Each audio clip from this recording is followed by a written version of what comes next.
13h ci télévision Futur Média mbokk yi salaamaaleykum dal leen ak jàmm ci la jotaayu xibaar li ci gën a fës te ñu ne mu ko jukki dina bokk ci benn at ginnaaw ki nga xam ne moom moo di Pape Diouf gis ngeen ko noonu ci nataal wi nga xam ne daal nay génn àddina te jàngoro yi mbas mi daal di koy yóbbu kookoo nekkoon nag jiit bu olympique bu Marseille nga xam ne nag ni ki tey jii daal dinañ koy amal ak ñaan fa nga xam ne rek moom moo di kër Thierno Seydi dàng nañ fa ay alxuraanul karim ngir rek sunu borom daal di koy àtte ci li nga xam ne moom moo di yërmandeem ginnaaw Covid 19 daañu wax ci beneen ab tawat boo xamante ni bëri na ci askan wi ñoo xamante ni daal dina leen sonal mu di insuffisance rénale maanaam roño yoo xamante ni dañoo néew doole suñu ay ndaw daje nañ ak ñaari aji tawat yoo xamante ni kenn ki mi ngi ko dal ci atum 2005 keneen ki ci atum 2014 ñu ngi ñuy xamal jafe-jafe yi nga xam ne ñu ngi koy jànkonteel ci wowle tawat naka noonu itam ñuy xam ne rek ne koppar yi nga xam ne ñu ngi koy ficci ngir armal ay li nga xam ne moom moo di ay séance su dialyse nag bëri na lool ba tax ñuy sàkku ci nguur bu Sénégal mu daal di leen di jàppale association sénégalaise yu hémodialysé ak itam insuffisance rénale ñoom ñooñee nag di sàkku itam ñu gën a ñoŋal li nga xam ne rek moom moo di centre yu dialyse yi ndax itam limuk doomi aadama yi nga xam ne ñoom ñoo am wile tawat fii ci mim réew bëri na lool diwaan bu Ndar Géej jàmmaarloo yu dox ci diggante càmmkat ak itam ñi nga xam ne ñoom ñoo di baykat yi nag dëkk ca ronx ak itam xeer ñoom ñooñee nag daal nañuy tekk yoxo lu tollook juróom-ñeenti doomi aadama ba tax itam ña nga xam ne ñoom ñoo dëkkee ca ronx li ñuy sàkku moom moo di ñu daal di bàyyi seen ñooñ yi nga xam ne jàpp nañ leen ca diwaan bu biti réew ay cong yoo xamante ni daal nañ ko fay nemmeeku ci guddik fanweeri fan jàpp fanweeri fan ak benn ci weeru mars fa nga xam ne moom moo di ca Niamey diwaan bu Niger foofee nag ñu jàpp ne lu ni mel tentative de coup d'état la ndax itam ñu ngi ko amalee foo xamante ni jege na lool palais wu présidence dañ ci dikkaat nu mu gën a yaatoo wax ci li nga xam ne rek moom moo di football jàpp leen ne juróom-ñaar ci juróom-ñeenti dëkk yoo xamante ni ñu ngi bootu ci li nga xam ne moom moo di zone ouest A nag wu union fédération ouest africaine nag daal dinañuy qualifié ci li nga xam ne rek moom moo di CAN wu atum 2021 nga xam ne daal nañ koy toxal ba weeru janvier wi li nga xam ne moom la ñu dëgmal daañ ci dikkaat nu mu gën a yaatoo ginnaaw lu ni mel buñ ci noppee daañ ci toftal yéen kaay yi xëyee niki tey ji mbokk yi léegi ma dikk ñu faram fàccee.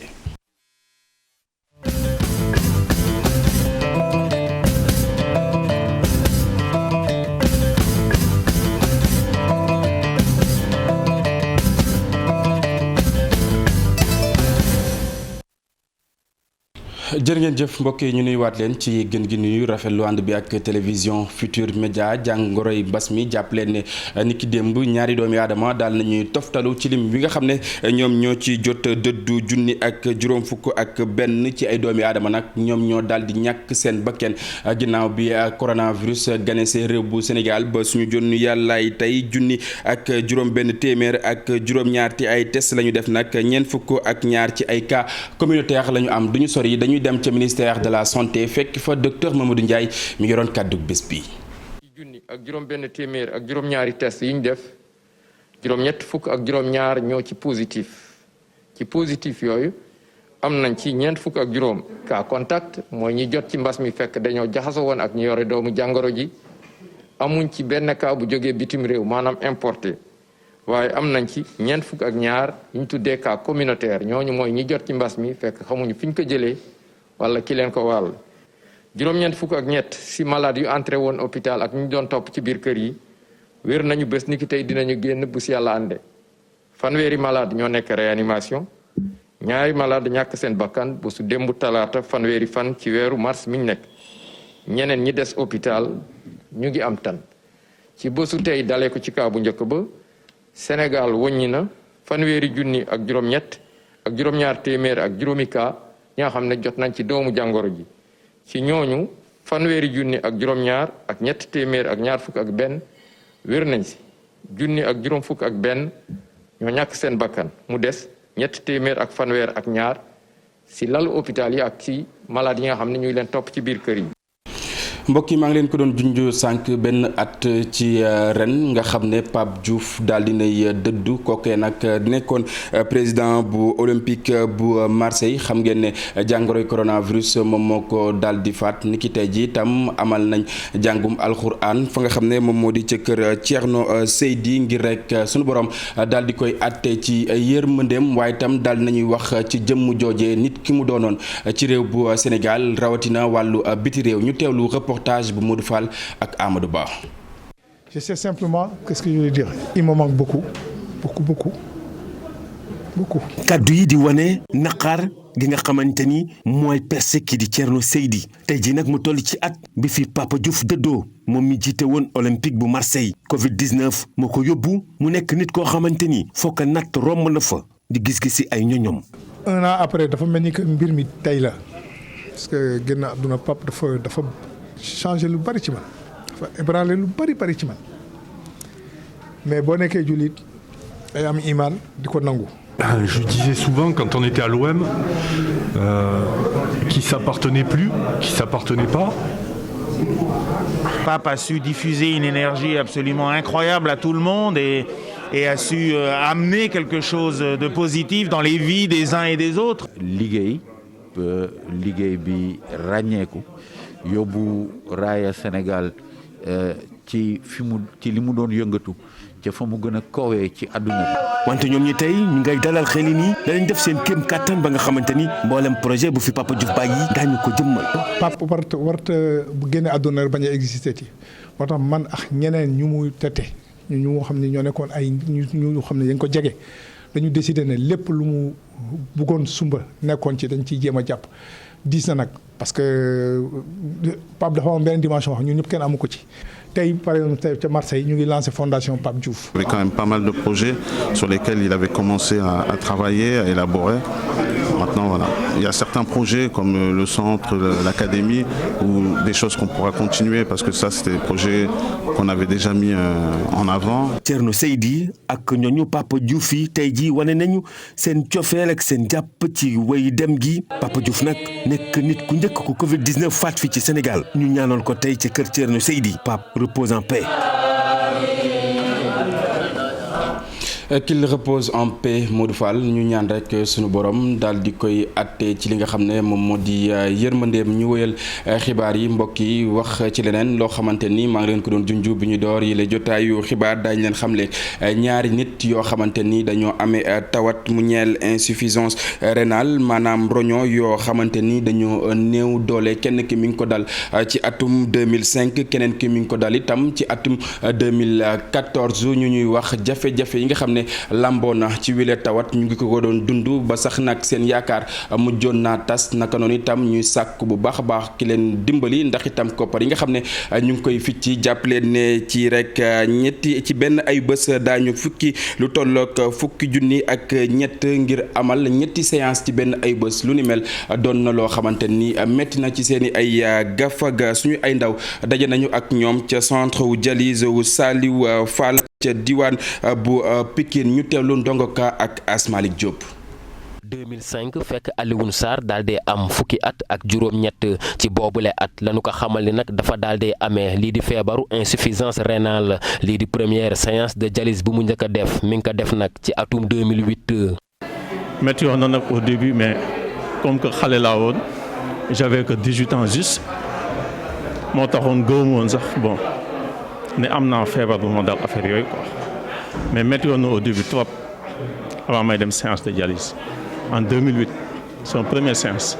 boobaak léegi Alioune Sarr di wéy nag di xeex ak feebar bi tey jii mu ngi ci fukkeelu atam ak ñett nag ci wàlluk dialyse waaye am na ci jamono joo xamante ne nii amoon nay jafe-jafe ngir wéyale nag lii di traitement bi. au début sama papa moo jël en charge ñu daan fay 65 000 la séance 3 fois dans la semaine 180 000 la semaine moom lañ doon fay bon dem nañ ba si biir mënatuñ ko tenir fi ma nekkoon ñu renvoyé ñu nañu dañu am ay arrière lu ñu war a fay bon fayatuñ ce jour là bon c'était métti na trop si man. insuffisance rénale doon feebar boo xamante ni dafa am nag lu mu laaj ci wàllum régime alimentaire Alioune ni ak sunu njaboot yi ni mu bindoo mi ngi fexe nag ngir respecter régime gu ni mel. bon lekkin bi aussi bon régime bi dafa xaw a métti doo naan ndox bu bari tuuti ngay naan doo maanaam lépp lu am gerte doo ko lekk lépp lu am diwtiir maanaam régime bi xam nga dafa sénégalais quoi xam nga te ñun suñu dundin dafa xaw a métti. Madieng Jong moom it ñeent fukki at ak juróom benn jàngoro ju nu mel la daal dee amee liggéeyu dawal taxi bu muy def daan ko may nag ngir muy mën di faju. ma dal en 2014 ma dal en fin 2014 mais dund naa ci lu metti dund naa ko ci parce que tey xam nga feebar ba pare amoo moyen dafa metti parce que maa ngi doon commencé ci benn centre bu nekk université fa laa commencé doon fay 65000 fois 3. waaye bis saalit nag daal di koy dikkal fekk nag mu waroon a xëy dem defi séance de dialyse. man amatuma woon yaakaar sax pour dund parce que benn yoon laa mos a toog jooy ci dialyse war a dialyse suba yoruma 100 francs sam poos xam nga jour boobu mu wut ndimbal fu ne amul ma toog di jooy. boobu maa ngi taxi. parce que man tout le temps damay dawal taxi xam nga dégg mu jëntal bi sama tànk yi ñu ngi neew bi mais damay ànd ak taxi bi ba fajar lu ma am ñëw saraxu. tey jii nag yaakaar daal dee feeñ ca boori Caaroy ak lu bi teg centre de dialyse Saliou Fall ca l'hôpital bu Pikine. yàlla suñu borom def Saliou Fall créé centre ubbi xam nga ñëw yombalal ñu ko ñun malaati quoi. def nañ loo xamante ne vraiment am nañ ci mbégte bu baax a baax parce que. vraiment ngay def dialyse xam nga nit ñëw di la soutenir ci biir dialyse bi mënoo def lu gërëm ko. association bi ëmb nag ñi amee hémodialyse ni am na liggéey boo xamante ni faawu nag dees na koy defaat ngir nag gën a yaxanal lii di wàllug paj mi. jërëjëf Ndongo jàppaleen ne réew bu Sénégal ñaar fukk ak juróom ci ay centre dialyse la am du samay kàddu ki ko xamle di rek Doudou Sarr di njiit bu association sénégalaise wu hémodialysé ak itam insuffisance rénale li muy sàkku moom moo di nguur bu Sénégal mu gën a baral li nga xam ne moom moo di centre yi ndax itam li mu doomi aadama yi nga xam ne ñoom ñooy amee insuffisance rénale fii ci réew bu Sénégal bari na kàddu yu ni mel mi ngi ko yëkkatee ginnaaw itam bañ doon rek daloo yenn ci ay jumtuwaay yoo xamante ni fondation Sonatel moom moo leen ko baaxee ñu teewlu ay kàddoom. bu ñu defee prévalence bi ñuy wax naan 4,5 la boo jàppee 16 millions wala 17 millions mais nombre bi kenn mënu la wax nu mu toll kenn mënu la wax nu mu toll donc 25 000 jusqu'à 30 000 malades potentialité bi kenn xamul nu mu toll mais loolu tey buñ ciy góorgóorlu état bi mu ngi ciy jàpp dëgg la mais amaguñu 1000 patients. mais soo demee ba am nombre 25 000 patients te amagoo sax 1000 mais 20 000 yëpp nan la ñuy def ci feebar boo xam ne mayu la benn yoon nga xaar prise en charge bi moom état bi dëgg la jël na en charge ba doo fay mais nag loolu ci établissement public rek la établissement public kese la bu dul établissement public établissement privé la mais établissement privé yi sax on les compte au bout des doigts presque amul donc nit ñi investiruñu ci insuffisance rénale parce que xoolal. établissement public boo xam ne taxaw na créé na société am na centre am na ay docteur am malade yaa ngi fi du jeex du xaaj mais malade ban malade moo mën a fay 65000 séance bu ne amul. coût bi moo cher donc te coût bi kenn attanu ko lu dul état. association boo xamante ne boo doon versé boo doon cotiser 1000 francs nga mën a cotiser par weer mais 1000 francs boo ko cotiser par weer yow malade bi 12000 francs la année bi. donc loolu lan la mën a jëriñ. jàppal ni boo demulee ci structure publique 65000 nga war a fay weer wu ne ana ban nit ci Sénégal moo mën a fay 65000 francs ñetti yoon ci weer wi at mi di nekk 9 millions loolu naka la mën a nekk. jërëjëf Ndongo Ka mi taataan yooyu lee kaddu ñu wax ci leneen loo xamante ni maa ngi leen ko doon junju jàmmarloo diggante baykat ak càmmkat yu ronx ak itam xeer nag diwaan bu Ndar Géej foofee nag daal nañu teg yoxo lu tollook juróom-ñeent ci ay doomi aadama ba tax ña dëkkee ca ronx di sàkku rek ñu daal di bàyyi seen ñooñ yooyee nga xam ne jamono yi nag dañ leen teg dañ leen xañ ngelaw lu féex ñu teewlu reportage bu Ousseynou Diop ak Habib Seck. jafe-jafe am ci diggante baykat ak sàmmkat yi nekk dëkk bi di Ronk ak Xeer ñoom nag dañu jàppante ba ñu mujj say jàpp juróom-ñeenti nit yoo xamante ni ay ndaw lañ loolu nag moo tax waa dëkk bi génn wane seen i naqar ni la ñu bëgg mooy ñu bàyyi leen ci na mu gën a gaaw. 9 personnes première benn la ñu arrêté woon deuxième ñu arrêté waat 8 léegi rek lam la ciy wax mooy. amuñu la ñoo def ñëw jàpp suñuy doom dugalee ci kasa bi sàmm yi ñu bàyyi leen ñu dem seen yoon sàmm yi kenn jàppalee bàyyi nañ leen ñu ngaa demancé yoon te nun noo di dundal Sénégal noo di dundal nag yi nga xam ne ñooy sàmm ci àll bi. yii nag noo ngi toog duñu xeex duñu xuloo waaye la gën gàtt moo di nañu génne suñuy doom sans condition. borom bak lañu demuñu ci gaal sàccuñu jaayuñu yàmba nañu bàyyi suñuy doom ñooñu ñu jàpp duñu am seeni diplôme. ci seen i kaddu atum 1992 li lay amoon na fi bàyyi jigi amoon fi sax moo tax ñu ni loolee la ñu bañ mu am ñuy nag talal loxo nguur gi ngir mu àddu ca na mu gën a gaaw. te loolu mën naa ñëwaat te état seetaan waru ko parce que ñu ñëpp moo ñu jaboote waruñu toog ba problème di am ñu doogaan nag ñëw di indi ay solution mais tam benn bi ci des tamit suñu frère yi ñu jàpp 9 personnes yu ñu jàpp ñu bàyyi leen ñu dem liggéey seen liggéey. woon problème commandant bi fi nekkoon dañ ko waxoon defal attention ci Ronk ak Xeer nga atte leen mu seetaan bi dañu mujj dem ci xeex boo xam ne musiba la. ñoom ñi nga xamante ne ñu nekk ci Ronk génn wane seen naqar nee nañu nag kilifa yi waxuñu ci benn yoon ñu tax nag ñu leen di ŋàññ jàpp ne jafe-jafe bi la am ñoom ñoo ko waral. village artisanal bu Kaolack ku mooywul dina nax saay ndax itam ña ca yëngu ngir rek ñu am lu ñu def seen ay gafaga jafe-jafe la mbas mi ñëw daal di làbbali ba tax itam li ñu xamle moom moo di wowle secteur faaw des na ko joyantiwaat naka noonu itam ñu ngi ciy woo nguur bu Sénégal Ibrahima Diambe Fally Gueye ci reportage.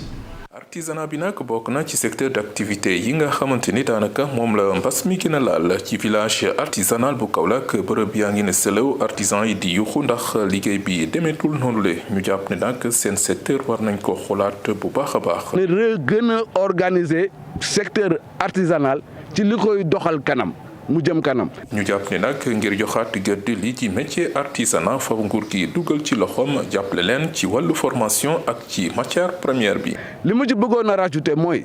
ñun fii nii tëgg yi am nañ matière yu ñuy liggéeyee lu mel ni ay or tout et tout ñu ngi dégg ay or Sabadola fu nekk ñu ngi fay dégg or tey jii nii tout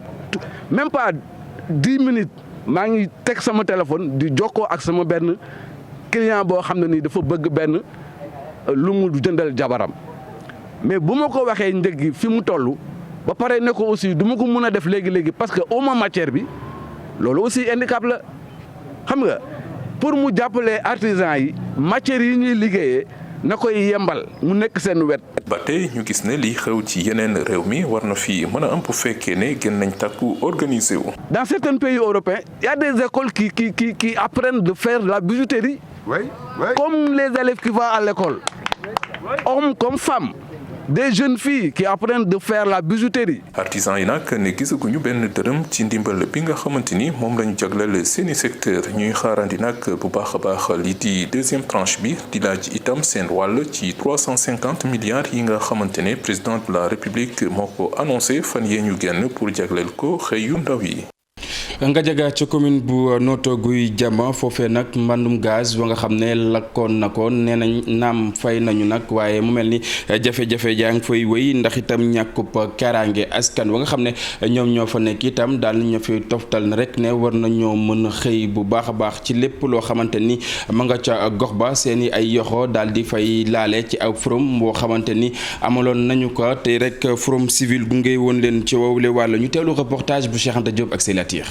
suñu diggante ak teen bi daanaka toll na ci 200 mètres ñu ngi fii ci Ngajaga ñu ngi fi fekk nag ay takk der ñu taxaw di xool teenu gaz bi nga xamante ne fay nañu ko waaye askan wi yeewoo fii ci diggante Ngajaga ak Jëllëg Pël nee nañ ndéem bu teen bi fayee waaye ba léegi seen xel dalul. ku ni usine gaz ni am na lu ci dégagé woo ci ay loo nga xam ni tooke yoo nga xam ni baaxul ñun suñu wër gi yaram te loolu état mu ngi ñuy seetaan ñuy continuer di dund ak moom kon ñoom yàq nañ suñu tool yi fii ku ko xam ni dëkku bay la ñu ngi fi bay ay légumes chou pommé et cetera. soxna yi nee nañ ñoom li leen gën a ëlëm fukki teenu gaz ak ñeent la ñu samp fii si seen gox waaye nee nañ ñoom gisuñu ci benn yoon seen bopp. pétrole bii nag yàlla def na si jàmm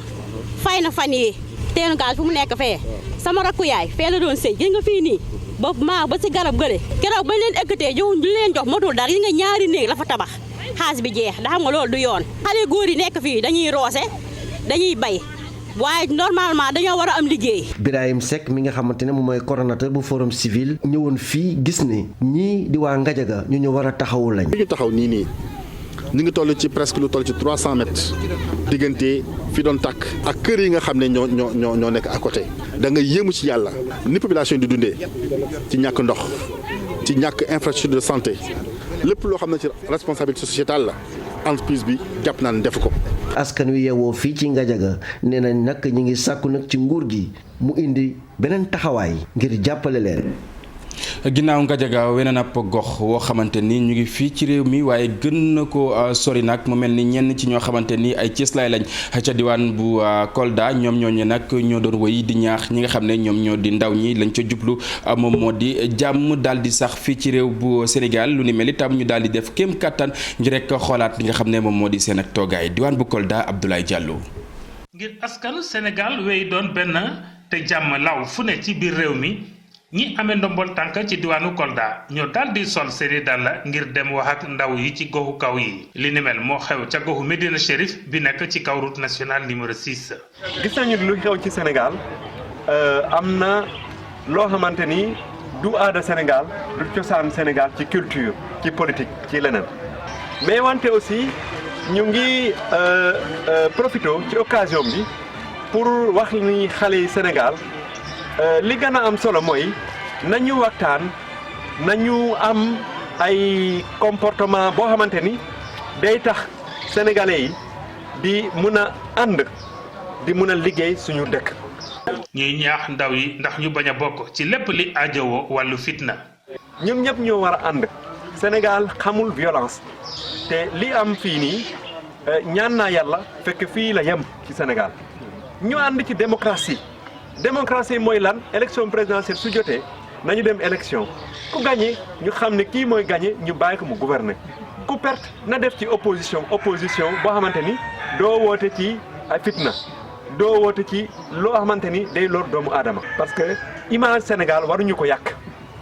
réewum Sénégal kenn waru ko yàq ñun ñëpp ñoo ko moom. ñuy rafetlu it ndogal bi nguur gi jël ngir gën a ñoŋal wàllu xëy ndaw yi. loolu moo tax nag président Macky Sall déglu na leen te def na loo xamante ni loolu la ñu xaar ci moom maanaam yëkkati 350 milliards ñu jagle ko ci jeunesse sénégalaise ndaw yi sénégalais yi loolu musul am ci Sénégal loolu moo tax nag man maa ngi woo sénégalais yi notamment xale yi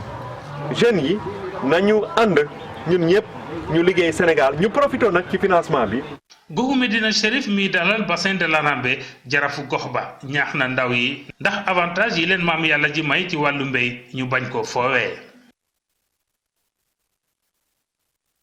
yori nag forage bu Kirène ña dëkkee ca village bu Kirène ak itam Bandia ñu ngay dànkaafu sous préfet ba fa li mu xamle moom moo di duñu dénk benn yoon seen ak forage ak waa teg ginnaaw joxante lenge bi nga xam ne amal nañu ko nag ca bureau bu sous préfet askan wa nga xam ne ñoom ñoo fa nekk nag amaloon nañ ab njano ak way taskatu xibaar yi Abdourahmane Diallo moo ma duggee ci reportage. dëkkee village u Kirène ak Bandia nekk ci commune Sindia fi ñu taxaw fas yéene ñu fa jógee seeni forage xalaatuñu ko jox waa Aquatech ngir ñu sàmmal leen ko. dañoo jàpp ne nit ki soo ko fekkee muy doxal nga gis ne la muy doxal dara sikku ca te nee nga da nga koo bëgg a yokk pour mu gën a avancer booy andi da ngay andi koo xam ne moo ko sut waaye ñii nga xam ne ñoom la ñu bëgg andi fii ci Kirène di ko andi ci forage bi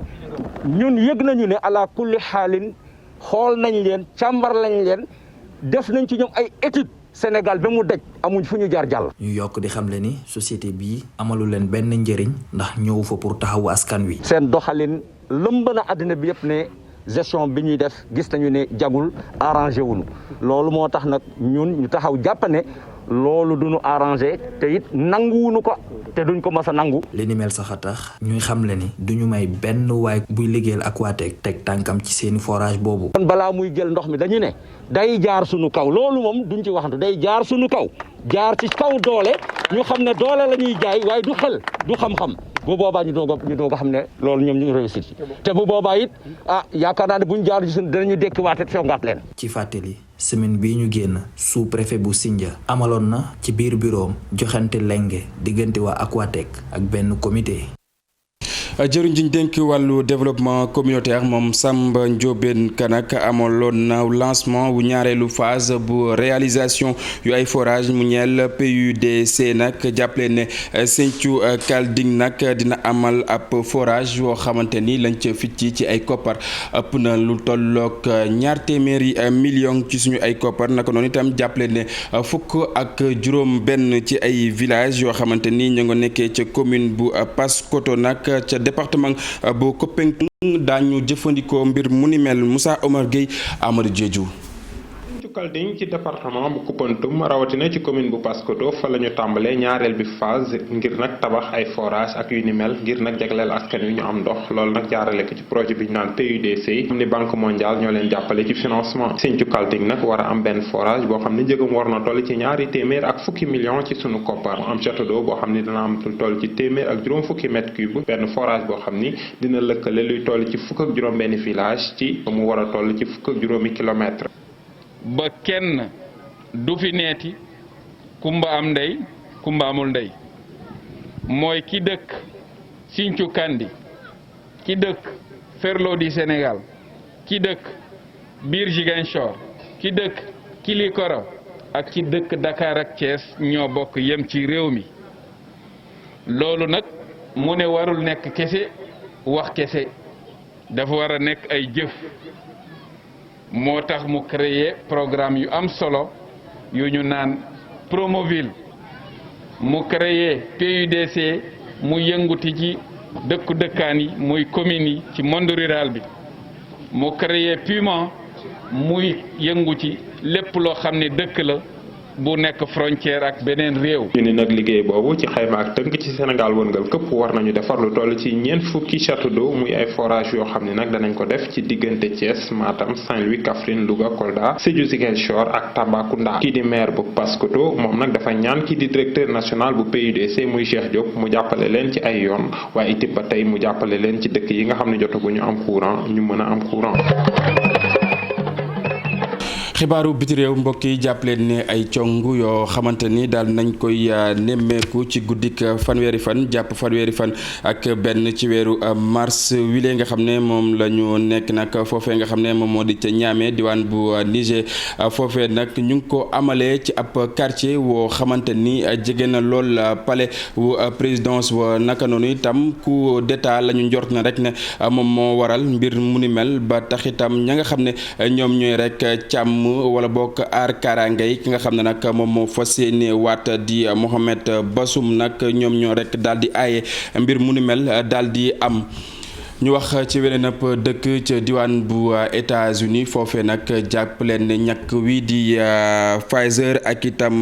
BioNTech nag lu ni mel daal nañ koy jéem a def ci ndaw ñi bu baax a baax jàpp leen ne ñu ngi ko amal ci ñi nga xam ne rek am nañu ci lu tollook fukki at ak ñaar jàpp fukki at ak juróom nag yoo xamante ni ginnaaw bi ñu ko rek defee ci ñoom mu mel ni lu ni mel jàll na bu baax a baax jàpp leen itam lépp lu ñeel wàllu njàng mi ak njàngale mi jëmale ca tuut tànk yi nag daañ mën ko mën a amal bu baax a baax te loo xamante ni mu di wopp coronavirus du doon loo xamante ni nag dina leen sonal ci rek rentrée scolaire bi nga xam ne moom la ñu dëgmal. maa ngi leen ko doon junju sànq ci wàllu tàggat yaram maanaam football jàppale ne ci juróom-ñaar ci juróom-ñeenti dëkk yi nga xam ne ñoom ñoo bootu ci zone ouest A bu Union des fédérations ouest africaines nag ñoom ñëpp daal nañuy qualifié ci li nga xam ne rek moom moo di CAN wu atum 2021 lu ñeel nag mujjanteelu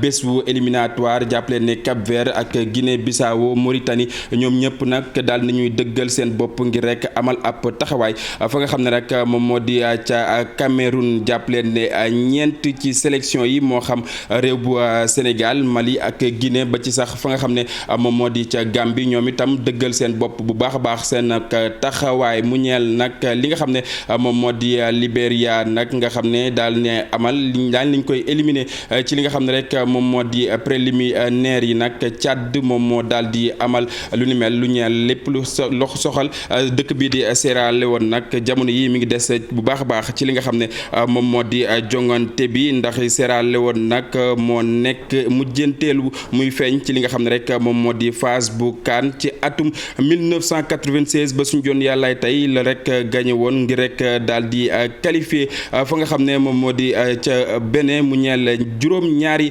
pon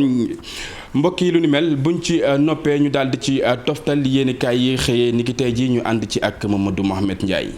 jërë ngeen jëf ku sawuntuñu kaw dagg sa wëppalaw jeex l'observateur na nañu loolee mu am ca jawbe ubbil yéenekaay bi lu waa amatul ci dëkk ba nekkee rek ba ñu teg loxo Ousmane Sonko dëkk bi yëngu nit ñi di manifester yi law ba téq waa jawbe ca la ñu taaloon mairie ba taaloon douane ba taaloon it gendarmerie bu dëkk ba gendarmerie bu jawbe boobee ñu taaloon caxat-caxatee ko tax na ba ak kaaraangeetu mu ranke fe wëyu ñoo fa nekk di tegu der di songu askan wi di leen sàcc ak di leen cambriolé ñu gën a singili ci fi nag l'observateur nee nañu ñoo di commerçant yi ci dëkk ba ca manifester yooyu indi lii lépp ñi nga xam ne ñooy ñaari responsable yi parti Pastef yi ñu tegoon loxo ci diwaanu Touba andi leen Dakaaru di Mame Dame Lo coordonnateur jeunesse patriote ak Bada Ndiaye président commission d'organisation Pastef Touba ñoo ngi nitiri ci source wa ni ñu dundee jàpp gi ñu leen jàppoon ka njëkkee ca wax ja moo di Mame Dame Lo nee na keroog ba leen alkaati jël si wanuñu leen seen carte professionnelle wanuñu leen it benn mandat de perquisition dañoo ñëw rek mbogo leen yóbbu leen may ñu leen sax fu ñu mën a solee ay yére yu baax mu ne kilo teg tiset ba ñu ko fekke woon moom la ñu ko jàppee moom la ñu ko ndee Ndakaaru Bada Ndiaye ne jàpp nañu leen tëyi leen ci garde à vue fukki fan ak benn tëyi leen ci kaso bi fukki fan ak ñett tey li ñu leen doon toppee ak doon leen ko tuumal xamuñu ci dara Vox Populi xëy ñu xamal ne chef protocole bu Ousmane Sonko di Djibi Gueye Ndiaye convoqué nañu ko ca division investigation criminelle mu di ca dikk tey ji ci àllarba ji ca la war a wuy ji manifesté ye woon ci buntu kër Ousmane Sonko keroog altine ñetti fan ci weeru mars bokk na ci li ko alkaati division investigation criminelle yi wooloo ba war cee wax ak moom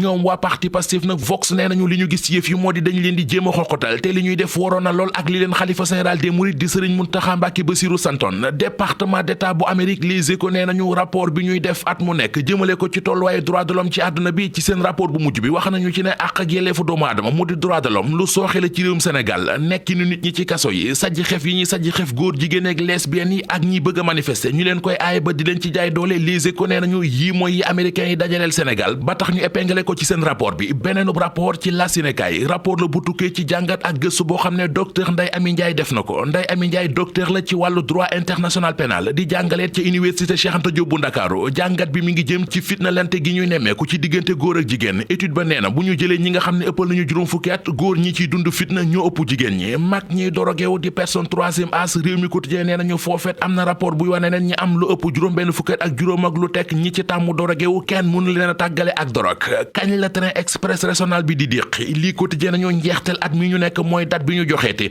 TER di train express régional journal lii quotidien soppi tur yi tuddee ko train en retard ndax bu yàgg ba léegi ñoo ngi séentu saxaar gi déqi waaye fa mu taxaw jógewu fa demul dikkul dem beeg dikk bi ci kaw tali bi jëwrin gi ko yore di Mansour Faye ministre des infrastructures transport terrestre ak désenclavement mu xëy amee xët mu njëkk Walf Quotidien yëral journal bi ci waxtaan wi mu def ak ñoom wax na ci mairie bu Ndar ba ñu ko dénk wax na ci commande publique bi wax na ci autoroute à péage bi ak njëgam ba waxaale ci démarrage bu train express régional bi fa la xam leen ne laata fanweeri fan ak benn ci weeru décembre 2021 TER mu di train express régional bi dana tàmbalee daw ci réew mi réewum Sénégal ay football katam di équipe nationale bi seen max bi ñu doon football démb ca Kees ak waa Eswatini yéenekaay yu bari ñu xëyandool xëy nañu ko Sud Quotidien nañu max ba ci 1-1 ci la mujj te nag gaynde Sénégal yi dañoo mooy ne gàcce la ñu naroon a génne ci stade ba ne bi ñuy égaliser fekk na max ba jeex ba ñu toll ci temps additionnel yi sursoi nañu ko santé arbitre bi ndax entraîneur bi Aliou Cissé moom ak cuuneem heure bu équipe bi footballé mu feeñ ca ba ne fàng lambatu ak di tañax-tañaxi ne gaal gu réer biir géej loolee la dëkk record yéene kaay gis ne match sub démb bi tuuti konoon Sénégal jële ca yeddaange Les Échos nañu la ñu ca jëlee romb na yeddaange gàcce la ñu ca jëlee jërëjëf Mamadou Mohamed Ndiaye beneen ab Mamadou ci beneen ab studio muy wàcc li nga xam ne moom moo gën a fës ci li ci internet bi Mamadou Ndiaye maa ngi lay nuyu. maa ngi lay fay Cheikh Diop di nuyu téléspectateurs yeeg internautes yi di la jaajëfal. jërëjëf ñu di ko jaajëfal bu baax a baax tey dafi amuy gan dañ koy bàyyi rek bu ñu noppee mu daal di wëyal ak ñi nga xam ne ay ganam lañ ñun itam ñu jaare fi daal di buural wile jotaayu xibaar dig daje ngoon incha allah ak rédaction bu télévision Futurs Médias lu mooy loolee itam ñu bàyyi leen ngeen wëyi ak suñu ay programme jaa ngeen jëf kenn dal ak jàmm